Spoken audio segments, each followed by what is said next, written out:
कक्षा नवमीं के सभी विद्यार्थियों को नमस्कार।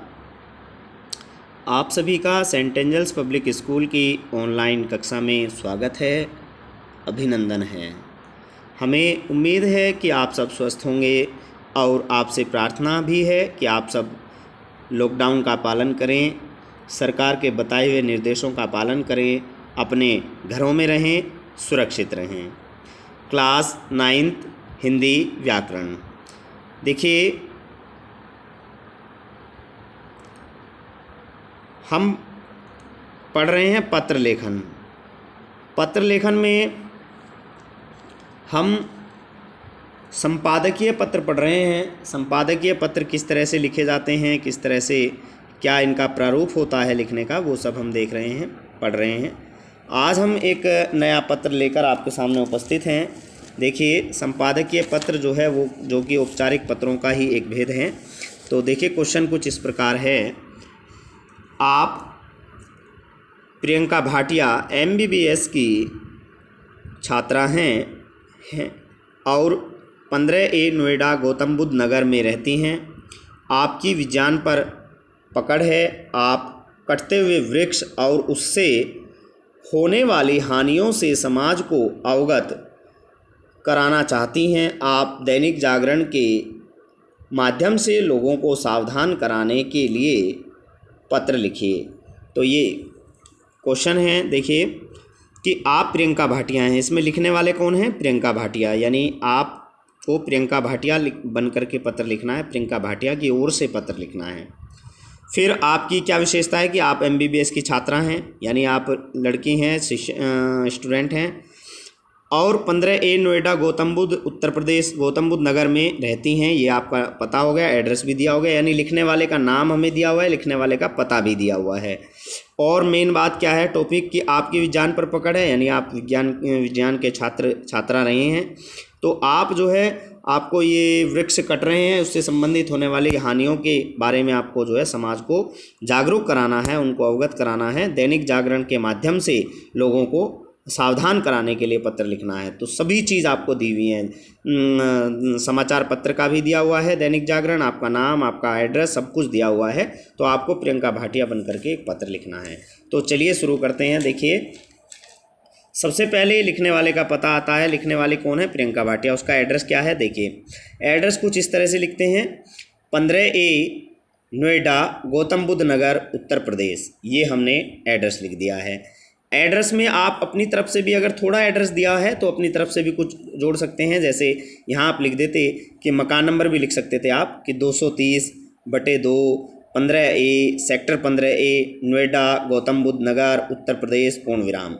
एड्रेस आपको बहुत अच्छे से लिखना है। ऐसा नहीं कि पहले आपने उत्तर प्रदेश लिख दिया या गौतम बुद्ध नगर लिख दिया। जैसा क्वेश्चन में दिया हुआ है उसको भी बहुत अच्छे ढंग से आपको एड्रेस को लिखना है। पहले मकान नंबर, फिर उससे कस्बा या कॉलोनी, फिर थोड़ा जो है वहाँ का डिस्ट्रिक्ट, फिर जो है स्टेट, इस तरह से आपको लिखना है। तो 15A नोएडा गौतम बुद्ध नगर उत्तर प्रदेश, ये प्रियंका भाटिया का एड्रेस दिया हुआ है, जो कि पत्र लिखने वाली है प्रियंका भाटिया।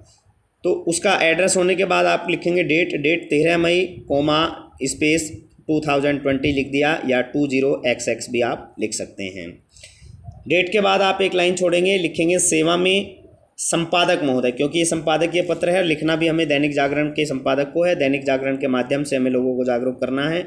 तो सेवा में अंकी बिंदी संपादक महोदय दैनिक जागरण सेक्टर 62 नोएडा।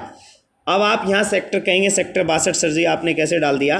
तो देखिए, सेक्टर 62 हम कोई भी सेक्टर यहाँ डाल सकते हैं। जब नोएडा में हम रहने वाले हैं तो वहीं के किसी स्थानीय जो वहाँ का जो लोकल दैनिक जागरण का जो दफ्तर है, जो ऑफिस है, वहीं पर लिखेंगे हम। तो किसी भी सेक्टर का आप यहाँ डाल सकते हैं, सेक्टर 32, सेक्टर 62 या कोई भी सेक्टर। नोएडा आप लिखेंगे ज़रूर, क्योंकि नोएडा दिया हुआ है कि आप नोएडा निवासी हैं। और यहाँ पर दैनिक जागरण के कार्यालय जो उसका जो ऑफिस है उसका एड्रेस लिखा जाएगा।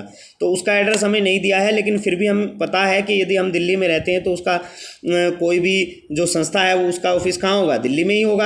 या अब नोएडा में रहते हैं तो ऑफिस कहाँ होगा? नोएडा में ही होगा। तो ये ध्यान रखना है आपको। नोएडा के बाद आपको पूर्ण विराम लगाना है। तो ये हमने हाफ मार्क्स का काम अपने पत्र में कर लिया है। अब हम विषय बनाएंगे। देखिए आप प्रियंका भाटिया हैं, आप MBBS की छात्रा हैं, 15 ए नोएडा गौतम बुद्ध नगर में रहती हैं, तो आपकी विज्ञान पर पकड़ है। आप कटते हुए वृक्ष और उससे होने वाली हानियों से समाज को अवगत कराना चाहती हैं। तो देखिए विषय यहाँ से बनेगा कि निरंतर कटते वृक्ष और उससे होने वाली हानियों के संबंध में। ये थोड़ा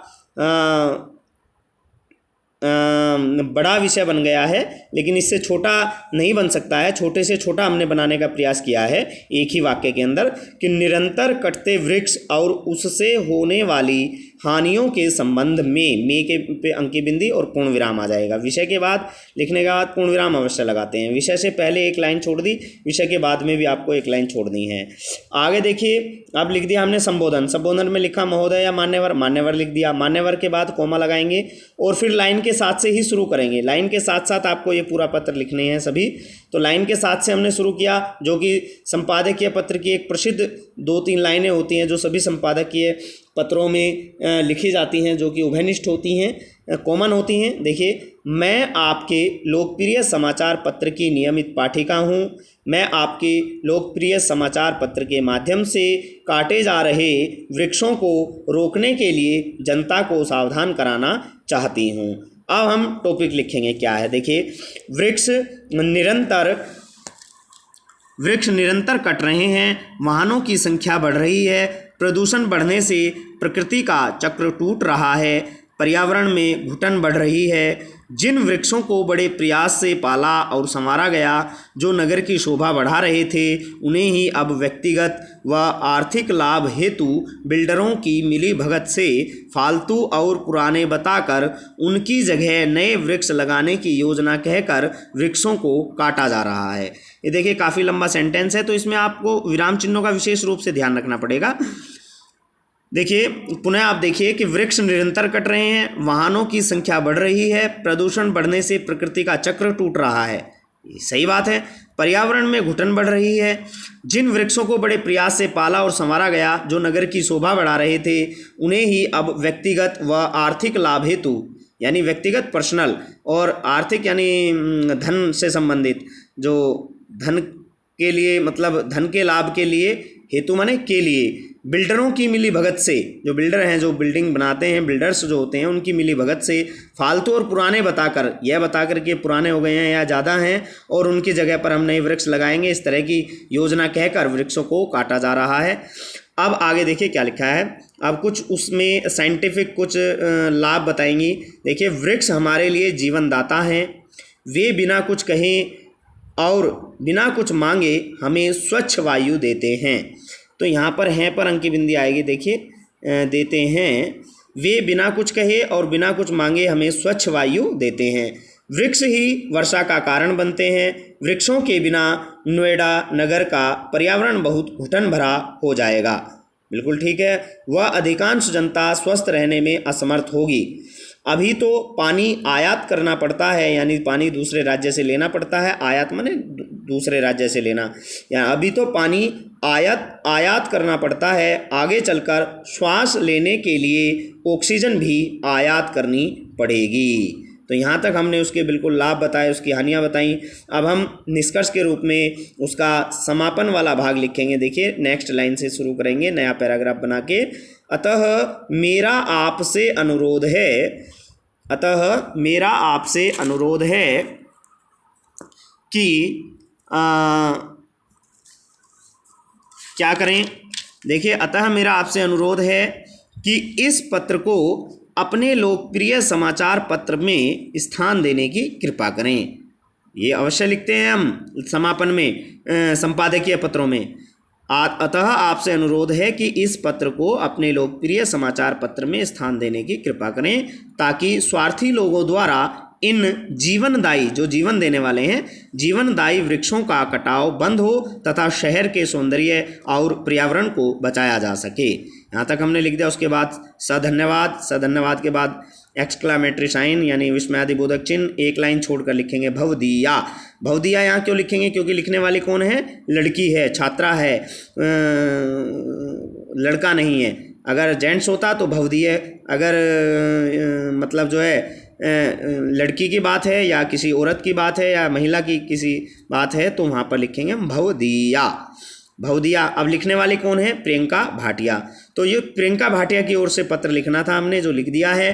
तो इस तरह से यह पत्र आपको लिखना है, इसमें जो भी कठिन शब्द हैं उनको आपको लिखकर देखना है, और इस पत्र को कम से कम 4 बार आपको अपनी रफ नोटबुक में लिखकर देखना है, क्योंकि यही पत्र 10th में भी आपके आगे काम आएंगे। और अभी आपके पास समय है, आप इन पत्रों की प्रैक्टिस करें, बार बार लिखकर प्रैक्टिस करें। जो भी इनमें नए शब्द आए हैं उन्हें भी बार बार लिखकर देखें, उनके अर्थ पर नज़र डालें, और कहाँ किस तरह से सेंटेंस बनाए जाते हैं, क्या क्या घटनाएं होती हैं, किसी टॉपिक पर कैसे लिख सकते हैं, तो वो आप लिख कर देखें। तो मुझे उम्मीद है कि आप सब प्रैक्टिस करेंगे और इसको कम से कम 4 बार आप पत्र को लिख कर देखेंगे और आपको यह पत्र समझ में आया होगा। बहुत बहुत धन्यवाद।